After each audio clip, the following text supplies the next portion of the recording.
नमस्कार दोस्तों, हमारे चैनल तन्वी भक्ति भाव में आपका स्वागत है। दोस्तों, हम आपके लिए लेकर आए हैं पुरुषोत्तम मास की कथा। अध्याय 6। नारद जी बोले, भगवान गोलोक में जाकर क्या करते हैं? हे पाप रहित, मुझ श्रोता के ऊपर कृपा करके कहिए। श्री नारायण बोले, हे नारद, पाप रहित अधिमास को लेकर भगवान विष्णु के गोलोक जाने पर जो घटना हुई वह हम कहते हैं। सुनो। उस गोलोक के अंदर मणियों के खंभों से सुशोभित सुंदर पुरुषोत्तम के धाम को दूर से भगवान विष्णु देखते हैं। उस धाम के तेज से बंद हुए नेत्र वाले विष्णु धीरे धीरे नेत्र खोलकर और अधिमास को अपने पीछे कर धीरे धीरे धाम की ओर जाते हैं। अधिमास के साथ भगवान के मंदिर के पास जाकर विष्णु अत्यंत प्रसन्न हुए और उठकर खड़े हुए द्वारपालों से अभिनंदित भगवान विष्णु पुरुषोत्तम भगवान की शोभा से आनंदित होकर धीरे धीरे मंदिर में गए और भीतर जाकर शीघ्र ही श्री पुरुषोत्तम कृष्ण को नमस्कार करते हैं।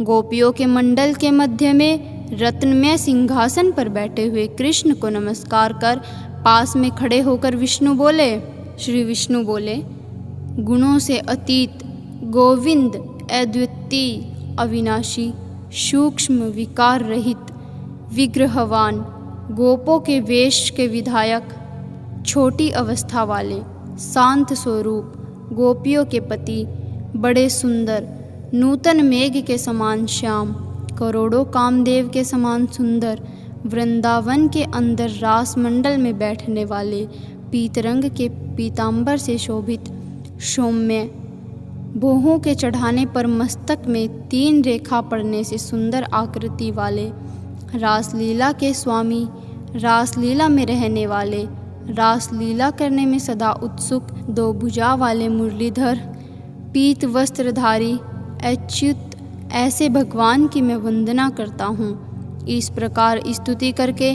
भगवान श्री कृष्ण को नमस्कार कर पार्षदों द्वारा सत्कृत विष्णु रत्न सिंहासन पर कृष्ण की आज्ञा से बैठे। श्री नारायण बोले, यह विष्णु का किया हुआ स्तोत्र प्रातःकाल उठकर जो पढ़ता है उसके समस्त पाप नाश हो जाते हैं और अनिष्ट स्वप्न भी अच्छे फल को देते हैं और पुत्र पौत्रादि को बढ़ाने वाली भक्ति श्री गोविंद में होती है। अकीर्ति का नाश होकर सत्कीर्ति की वृद्धि होती है। भगवान विष्णु गए और कृष्ण के आगे कांपते हुए अधिमास को कृष्ण के चरण कमलों में नमन कराते हैं। तब श्री कृष्ण ने विष्णु से पूछा कि यह कौन है, कहाँ से आया है, क्यों रोता है? इस गोलोक में तो कोई भी दुखभागी होता नहीं है। इस गोलोक में रहने वाले तो सर्वदा आनंद में मगन रहते हैं। ये लोग तो स्वप्न में भी दुष्ट वार्ता या दुख भरा समाचार सुनते ही नहीं। अतः हे विष्णु, यह क्यों कांपता है और आंखों से आंसू बहाता दुखित हमारे सम्मुख किस लिए खड़ा है? श्री नारायण बोले, नवीन मेघ के समान श्याम सुंदर गोलोक के नाथ का वचन सुन सिंहासन से उठकर महाविष्णु मलमास की संपूर्ण दुख गाथा कहते हुए बोले, हे वृंदावन की शोभा के नाथ, हे श्री कृष्ण, हे मुरलीधर, इस अधिमास के दुख को आपके सामने कहता हूँ, आप सुने। इसके दुखित होने के कारण ही स्वामी रहित अधिमास को लेकर मैं आपके पास आया हूँ। इसके उग्र दुख रूप अग्नि को आप शांत करें। यह अधिमास सूर्य की संक्रांति से रहित है, मलिन है, शुभ कर्म में सर्वदा वर्जित है। स्वामी रहित मास में स्नान आदि नहीं करना चाहिए, ऐसा कहकर वनस्पति आदिकों ने इसका निरादर किया है। 12 मास कला शन अयन संवत्सर आदि शेष विसरों ने अपने अपने स्वामी के गर्व से इसका अत्यंत निरादर किया। इसी दुखाग्नि से जला हुआ यह मरने के लिए तैयार हुआ।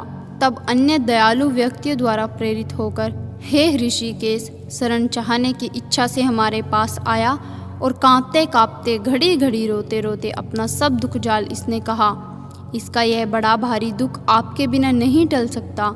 अतः इस निराश्रय का हाथ पकड़कर आपकी शरण में लाया हूँ।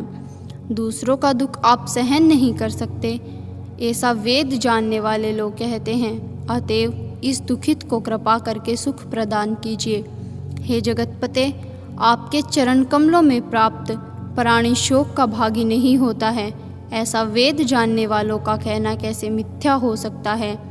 मेरे ऊपर कृपा करके भी इसका दुख दूर करना आपका कर्तव्य है, क्योंकि सब काम छोड़कर इसको लेकर मैं आया हूँ। मेरा आना सफल कीजिए। बारंबार स्वामी के सामने कभी भी कोई विषय न कहना चाहिए, ऐसी नीति के जानने वाले बड़े बड़े पंडित सर्वदा कहा करते हैं।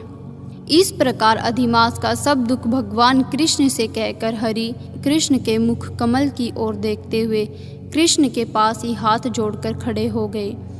ऋषि लोग बोले, हे सूत जी, आप दाताओं में श्रेष्ठ हैं। आपकी दीर्घायु हो, जिससे हम लोग आपके मुख से भगवान की लीला के कथा रूप अमृत का पान करते रहे।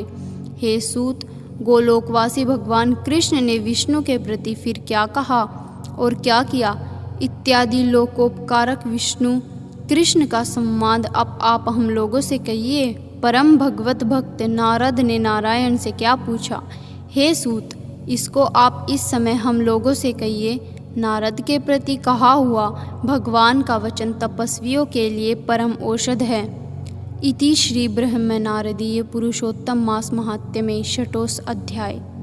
हरि शरणम हरि शरणम।